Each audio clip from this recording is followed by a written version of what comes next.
Assalamualaikum warahmatullahi wabarakatuh. Tabipun. Hai semuanya. Bagaimana kabarnya? Semoga kita semua selalu sehat ya. Oh ya, jangan lupa untuk patuhi protokol kesehatan ya. Untuk rajin cuci tangan, selalu menjaga jarak dan menggunakan masker. Pada kesempatan kali ini, kami akan mempresentasikan analisis KD kurikulum 2013 sebelum dan sesudah revisi pada jenjang SMP atau sekolah menengah pertama dan juga pada jenjang SMA atau lebih tepatnya kimia SMA kelas 10, 11, dan 12. Sebelumnya, perkenalkan anggota-anggota yang akan mempresentasikan. Yang pertama, Fadila Octavio, NPM 1953023007 sebagai pemateri pertama. Kemudian ada Lutfia Azahra Sania Ahmad, NPM 1953023005 sebagai pemateri kedua. Saya, Vivei Arianti Vira Febri Afifah, NPM 1913023011 sebagai pemateri ketiga. Dan yang terakhir ada Septi Ratna Junita, NPM 1953023003. Yuk, langsung saja kita ke dalam pembahasan. Kurikulum 2013 adalah seperangkat rencana dan pengaturan mengenai tujuan isi dan bahan pelajaran yang digunakan sebagai pedoman dalam kegiatan pembelajaran. Kurikulum itu sebagai rencana digunakannya sebagai pedoman dalam pelaksanaan proses belajar mengajar oleh guru. Kurikulum sebagai pengaturan tujuan, isi, dan cara pelaksanaan digunakan sebagai upaya pencapaian tujuan pendidikan nasional. Sedangkan kurikulum 2013 revisi itu adalah penyempurnaan dari kurikulum yang sebelumnya. Hanya terdapat perbedaan dari kompetensi dasar yang dimiliki dari kurikulum sebelumnya. Kurikulum 2013 dan kurikulum 2013 revisi ini sebenarnya secara keseluruhan tidak beda jauh. Pada KD SMP kurikulum 2013 dan kurikulum 2013 revisi, pada kelas 7-nya terdapat KD 3.2 membahas tentang klasifikasi benda, tetapi pada kurikulum 2013 revisinya ditiadakan. Lalu pada kurikulum 2013 yang belum revisi, KD 3.5 membahas tentang karakteristik zat dan perubahan benda-benda di sekitar.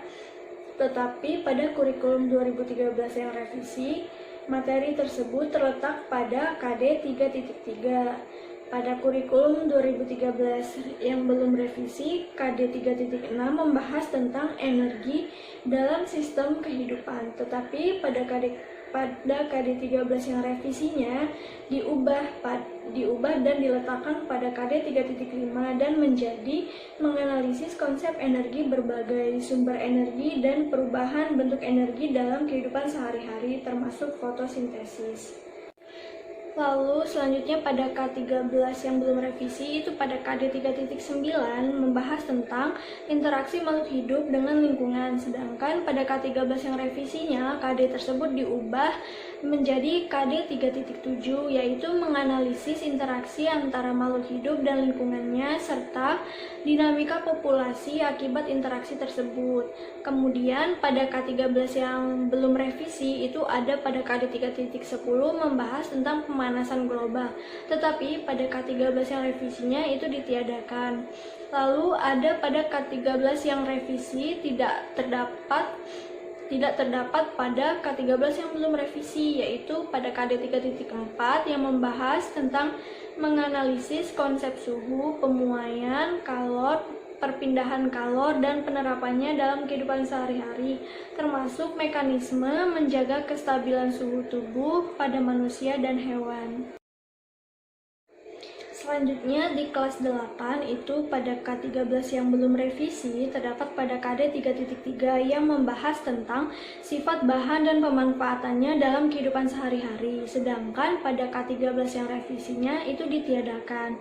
Lalu pada K13 yang belum revisi pada KD 3.7 itu membahas tentang zat aditif dan adiktif. Sedangkan pada K13 yang revisi KD tersebut dirubah pada KD 3.6 yang menjelaskan tentang makanan, menjelaskan tentang berbagai zat aditif dan makanan dan minuman zat adiktif serta dampaknya terhadap kesehatan, dan lebih spesifik materinya tentang dampak adiktif pada kesehatan.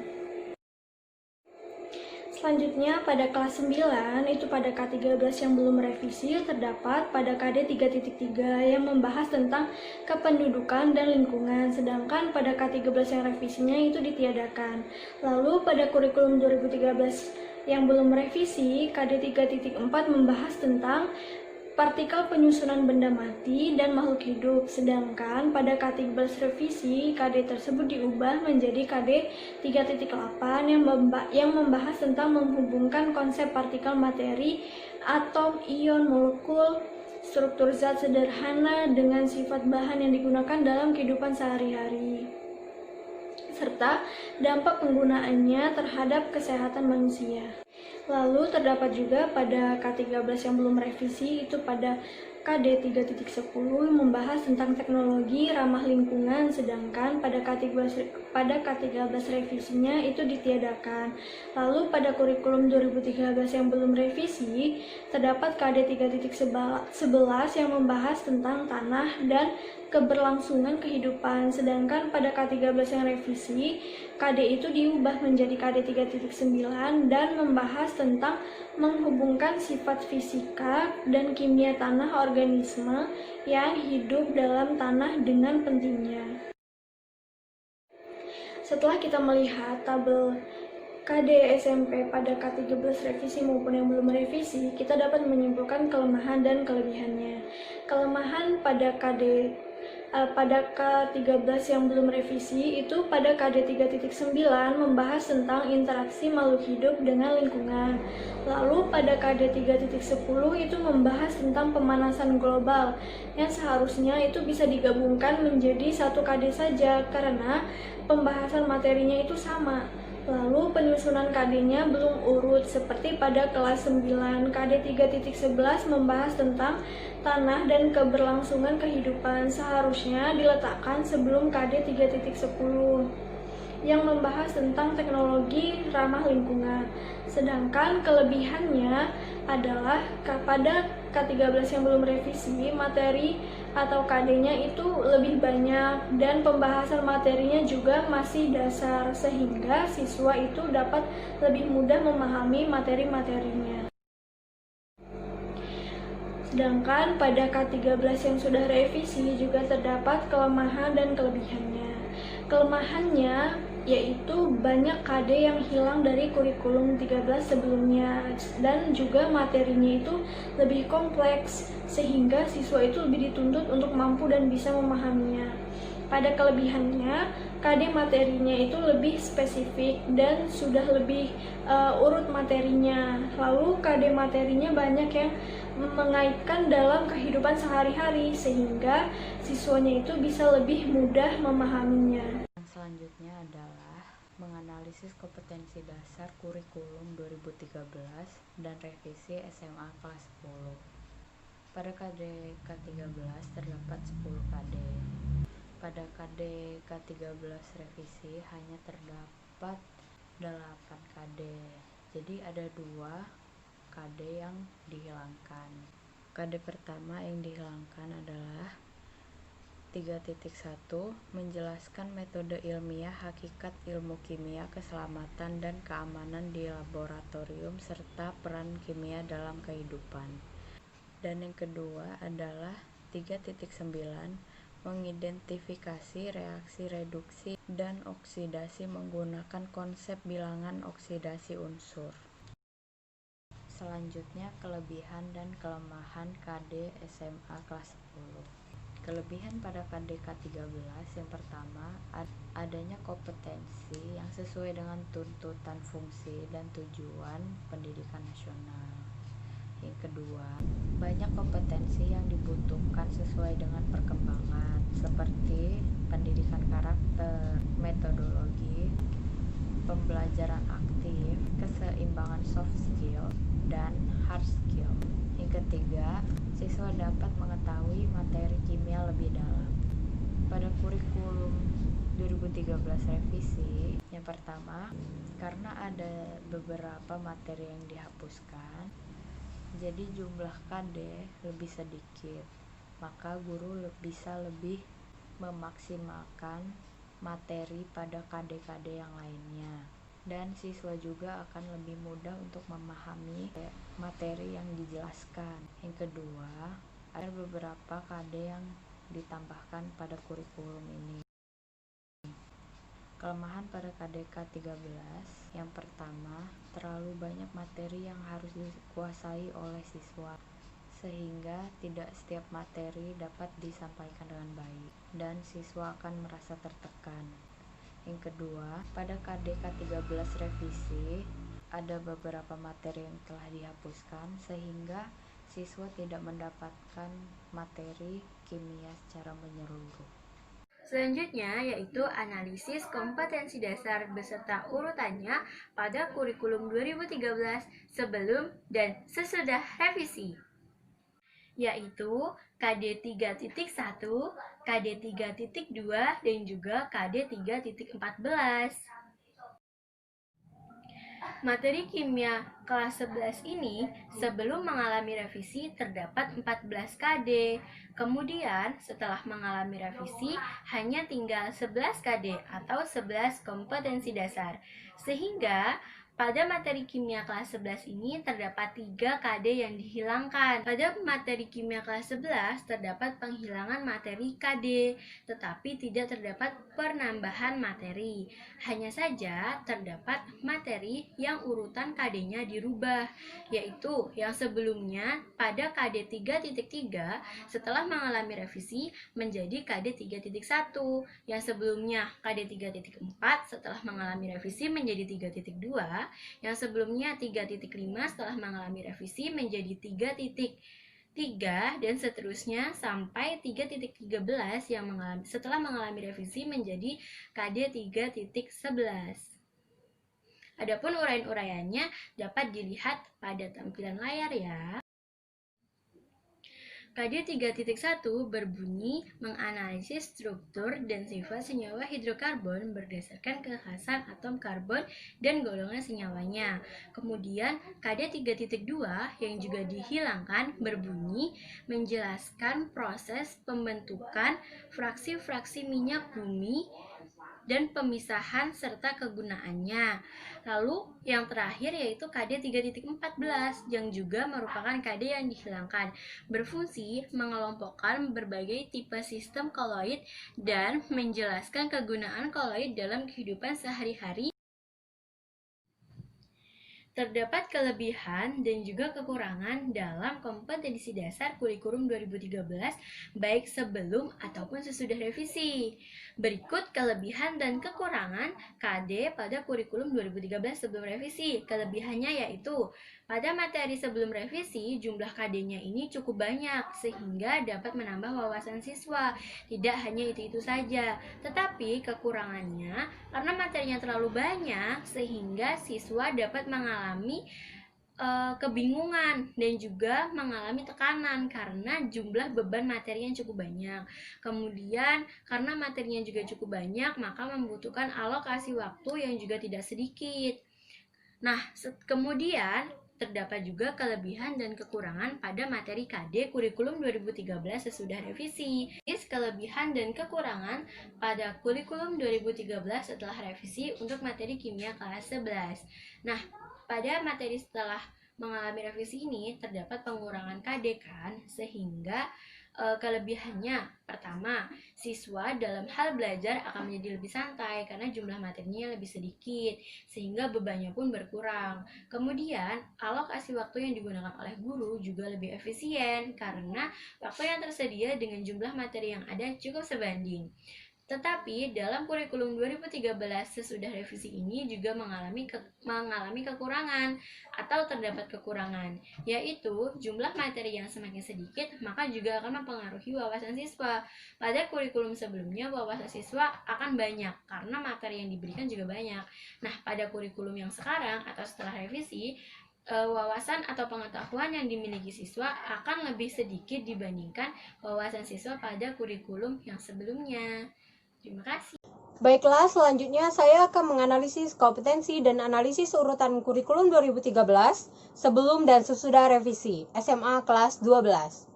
Setelah kita mengetahui tiap-tiap kompetensi dasar kelas 12 tersebut, diketahui bahwa kurikulum 2013 sebelum revisi terdapat 11 kompetensi dasar. Sedangkan pada kurikulum 2013 sesudah revisi hanya terdapat 7 kompetensi dasar saja. Nah, hal tersebut berarti terdapat 4 kompetensi dasar yang telah dihapuskan.